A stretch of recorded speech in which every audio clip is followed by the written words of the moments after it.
I will focus on the aspect of external intervention that is currently taking place in the context of the crisis, the political crisis, which is an internal matter that the country is facing today. I consider it to be a blatant interference in this in a domestic political process, which I consider as an act that is inadmissible to a sovereign and independent state. It is unacceptable that an ousted prime minister defies a decision taken by the president and holds a special meeting with a selected group of mostly Western envoys at Temple Trees. It is unprecedented that the day after the president removed him and a new prime minister was sworn in, foreign envoys took a collective decision to meet formally and jointly with an ousted prime minister in an office that was no longer his. If an explanation was sought as to the situation in the country, the normal channel of communication for a foreign envoy would have been the foreign secretary. Had circumstances warranted a meeting at a higher level, they had the choice to meet either the president or the new prime minister, but instead they met with an ousted prime minister and together retained a common narrative of events, which they then repeated in a coordinated manner in statements, public statements, joint statements made by governments, by their allies, by international institutions that they control, their NGOs, and then globally relayed by the mainstream international media. I have been following the international media. I've been reading regularly what's being published in the US, in Canada, in Australia, in Europe. The form and upshot of this special meeting shows the effort was deliberate and concerted, its purpose to agree on a narrative that helps to legitimize external intervention, adding to and reinforcing arguments underlying the Human Rights Council Resolution 31/1 and the application, eventually, of the controversial term known as the responsibility to protect, which you have all heard about and have spoken about it on several occasions.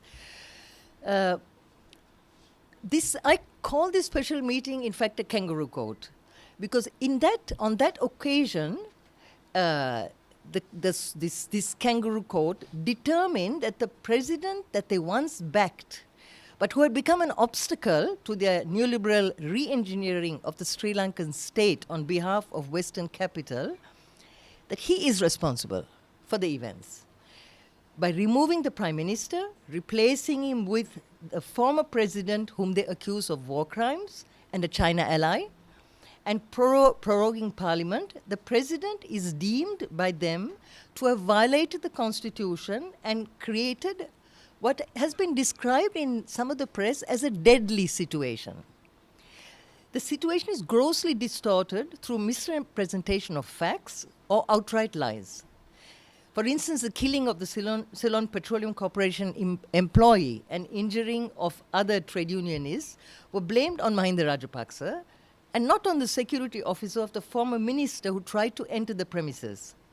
Trade unions and government workers supporting the president's decisions have been referred to as mobs. Now, within the context of the coercive Human Rights Council resolution hanging above our heads as a Damocles sword, it is scandalous to present what is essentially an economic, social, and political crisis as an anti-democratic coup, in the words of Mangala Samaravira, with the sole objective of internationalizing what is a multiple internal crisis. Internationalizing the crisis essentially takes decision-making beyond the reach of the people. The moment you internationalize a conflict and there's external intervention, the people in the country, the decisions they take are not important are not taken into consideration. So in reality, I believe that it is, in terms of what is happening in my interpretation, is that it is under political popular pressure that a partner to the National Unity Government withdrew, causing the collapse of a government that has for a long time now not functioned as a National Unity Government.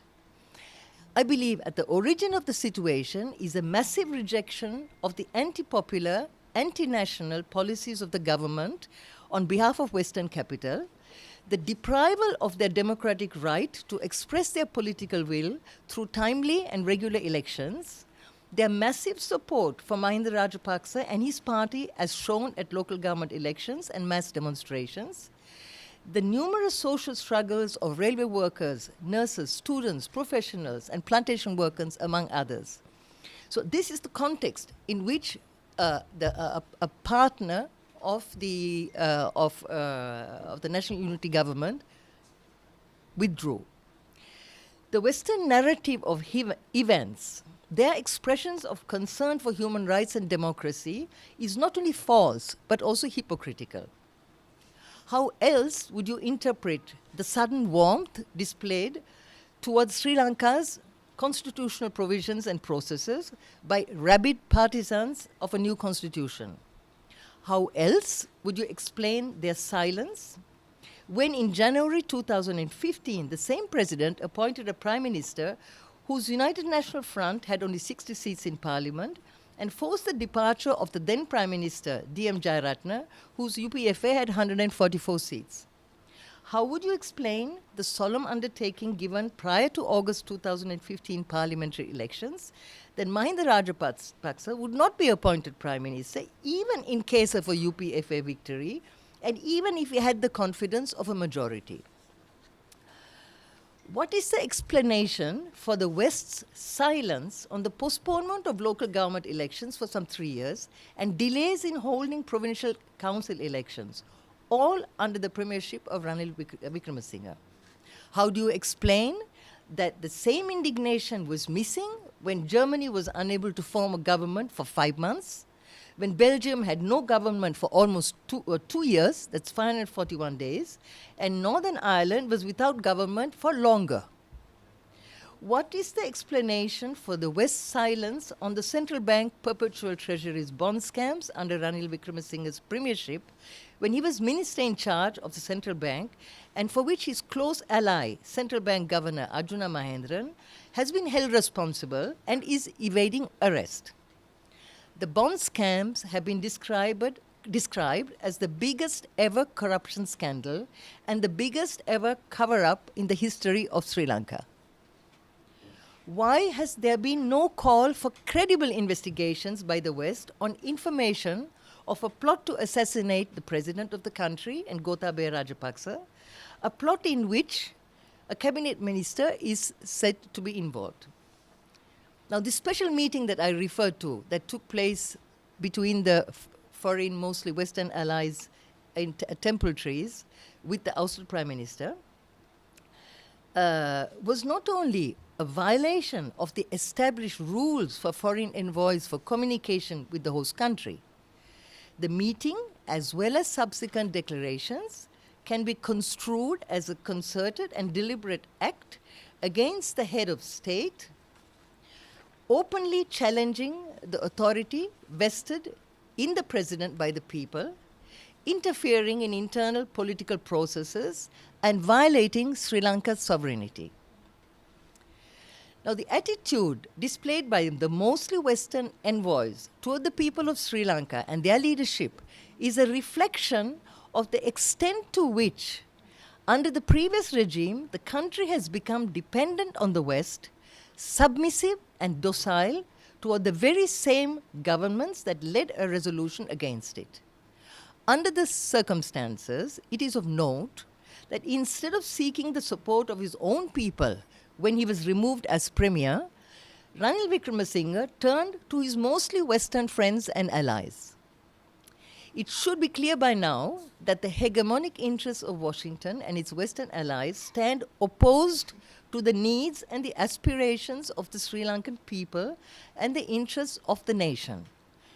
Given Washington's logic of confrontation with China and Russia, Washington will be profoundly concerned by the disappearance of its newfound ally in the region. Under the circumstances, it is essential that Sri Lanka anticipates their strategy. They did not, that is Washington and their allies, did not leave us alone before 2015. They have not left us alone since, and they will not leave us alone now. An alleged anti-democratic coup, so-called by Mangala Samaravira, will be waived as evidence of Sri Lanka's inability and unwillingness to prevent future violations from occurring, and will serve to justify moving to what has already been called the next stage in external intervention. The next stage, the language has been used even recently at the Human Rights Council. The Canadian High Commissioner, David McKinnon, made a direct link to the Human Rights Council resolution. Sri Lanka, he said, must, and I quote, take concrete steps to meet its commitments to the international community with respect to accountability, transitional justice, and ending impunity. He made that statement in the current context. Similarly, a statement by Human Rights Watch, which is an organization massively funded, among others, by George Soros, the apostle of color revolutions and a close ally of Ranil Wickremesinghe, gives a taste of things to come. An article published yesterday in The Island, which was entitled Sri Lanka New Prime Minister Puts Rights at Grave Risk, and its failure to address past abuses, as underlying political turmoil, which was the title, it quotes the Asia director of Asia Watch, who calls on the West to act to ensure that the gains they helped to bring about, that is the West helped to bring about by the 2015 regime change, are not lost. So they call on the West to intervene so that the gains made by the regime change are not lost. According to the Asia Director of Human Rights Watch, Mahinda Rajapaksa's appointment has, and I quote, raised fears about a return to past abusive practices, chilling concerns for human rights, and reopens the door for past abusers to return to their terrible practices. Now, this is a quote from the Asia Director of Human Rights Watch. Meanwhile, an important French newspaper today warned of an impending bloodbath in Sri Lanka. So this is the kind of news that is being propagated in the media, especially in the Western media, which will create a climate that will be favorable to, at least in terms of their explaining to their own people about the need for intervention in another country. Crises are not without risks, but they also provide opportunities. In October 2015, the government chose to break with its natural allies and submitted its people and nation to the humiliation of a coercive resolution demanding radical, all-encompassing changes to the state, its institutions, to its very foundation in favor of Western capital and Western hegemonic interests. Today, we have been provided with the opportunity to make a different choice in favor of the people and nation, in favor of the domestic economy upon which the majority of our people depend on their livelihood, to respond to the expectations of the people that have been ignored by a regime that has been implementing policies that have been conceived by the neoliberal ideologues. Today, Sri Lanka is isolated internationally and viewed with suspicion by its natural allies for having identified itself with Washington's hegemonic interests, abdicating sovereignty, and declaring as obsolete the principle upon which the multilateral system is founded. You might say that the fact that the resolution in the Human Rights Council was adopted by consensus shows that the government, the country is not isolated. It's the argument that is being advanced by the previous regime. But consensus resolution does not mean that you have the support of all the countries. It simply means, especially other developing countries, when a country concerned accepts to co-sponsor a resolution, even if it is against its own interests and that of the rest of the international community, they will not object to it because they consider it as a sovereign right of a state to hang itself if it wants to. So it doesn't mean that they support the Sri Lankan regime. It is internationally isolated and it is viewed suspiciously by a majority of the states. If Sri Lanka is therefore to restore its sovereignty and independence, it must urgently restore the credibility lost by reaffirming in principle and in practice its commitment to those multilateral principles which are sovereign equality of states and respect for sovereignty, independence, territorial integrity, non-intervention and non-interference in the internal affairs of states. This new situation provides us with such an opportunity to rebuild the relationships that with like-minded countries in Asia, Africa, Latin America, and also with emerging powers, in order to join together in a common struggle and to establish a just and equitable international order in which the rights of all peoples to determine their destiny is respected and guaranteed. Thank you.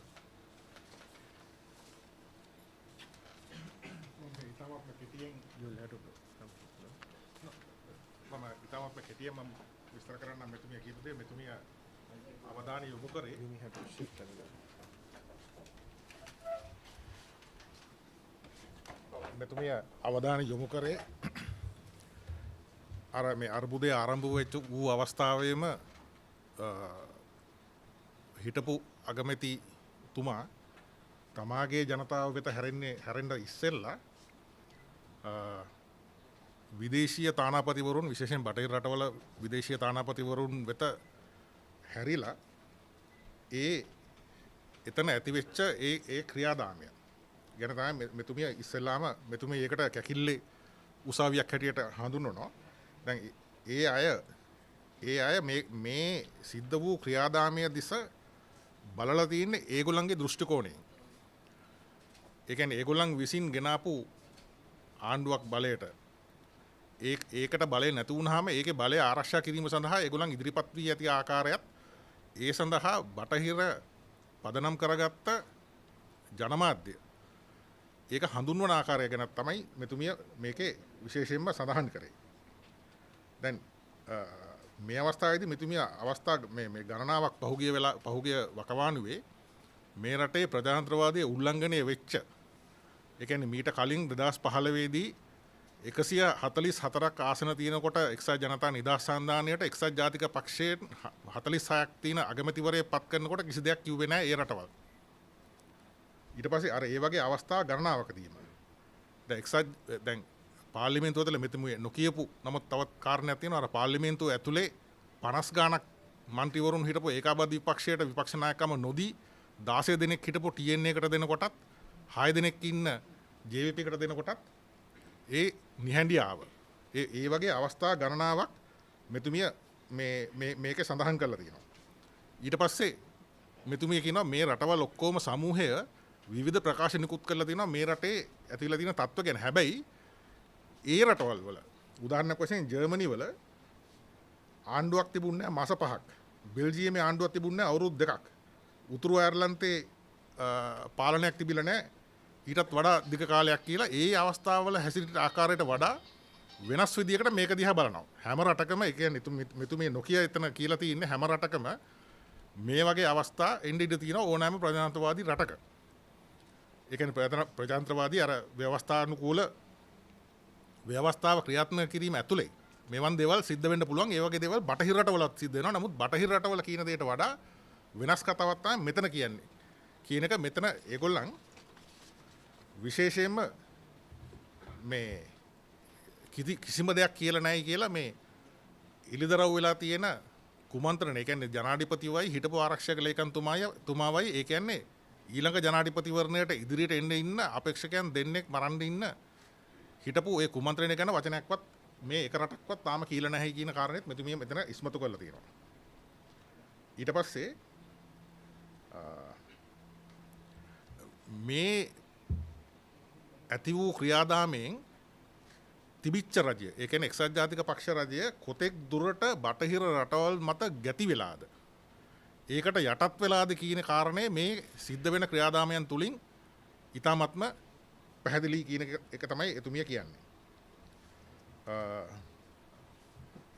ඊට පස්සේ මෙතුමිය අවධානය යොමු කරලා තියෙනවා මේ Human Rights Watch කියන සංවිධානයෙන් මේ කාරණා සම්බන්ධයෙන් නිකුත් කරලා තියෙන ප්‍රකාශයක් සම්බන්ධයෙන්. එතනදිත් මෙතුමිය කියලා තියෙන්නේ මේ ඒගොල්ලන් මේක පිටට දෙන්නේ මානව හිමිකම් උල්ලංඝනය කිරීම වලට ආපස්සට යන ආපහු ඒ යුගයකට යන කාරණයක් හැටියට තමයි මේක පිටරටට මේක පෙන්වන්නේ ඒගොල්ලෝ කියන කාරණේ.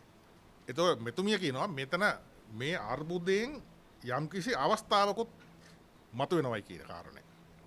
ඒ කියන්නේ ඉස්සෙල්ලාම වඩාත් ජනතාවාදී ආණ්ඩුවක්, ඒ කියන්නේ ඡන්ද පැවැත්වීම, වඩාත් ජනතාවාදී ආණ්ඩුවක් බිහි කිරීම. මම හිතන්නේ මේ වත්මන් ආණ්ඩුවේ පාර්ශව දෙකම ඉස්සෙල්ලාම කියපු දේ තමයි ඡන්ද පවත්වනවා කියන එක. ජනාධිපතිතුමාගේ කටිනුත් පිට වුණා.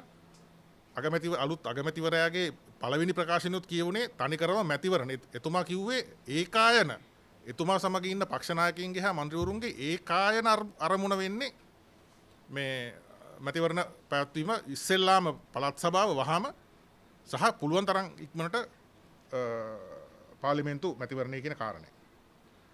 දැන් අද මෙතුමිය කියන විදිහට ලංකාව ජාත්‍යන්තර වශයෙන්ුත් යම්කිසි කොන් කිරීමට සිද්ධ වෙලා තියෙනවා. මොකද අපේ ස්වභාවික සගයන්, අපිට හිතවත් ස්වභාවික සගයන්, ඒ කියන්නේ අපේ රටවල, ඒ කියන්නේ අපි වගේම තුන්වෙනි ලෝකේ රටවල්, ලතින් ඇමරිකාව, අප්‍රිකාව, ආසියානු අනිත් රටවල් සමග ඒ තිබින්නා වූ සම්බන්ධකම් එක්තරා දුරකට පළුදු වීමක් සිද්ධ වෙලා තියෙනවා. මොකද මේක බටහිරට, විශේෂයෙන් අර ඇමරිකානු ඒකාධිපතිවාදයට ඒ යටත් වෙච්ච රටක් හැටියට ලේබල් වෙදිලා අපේ ඉන්න ස්වභාවික මිත්‍රයන්ගෙන් අපි වෙන් වෙලා තිබෙනවා කියන කාරණයක්, ඒකත් නිවැරදි කිරීමට අවස්ථාවක් මේ සිද්ධ වූ පෙරලිය තුලින් මතුවෙනවා කියන කාරණේ තමයි එතුමිය සකවින් කිව්වේ.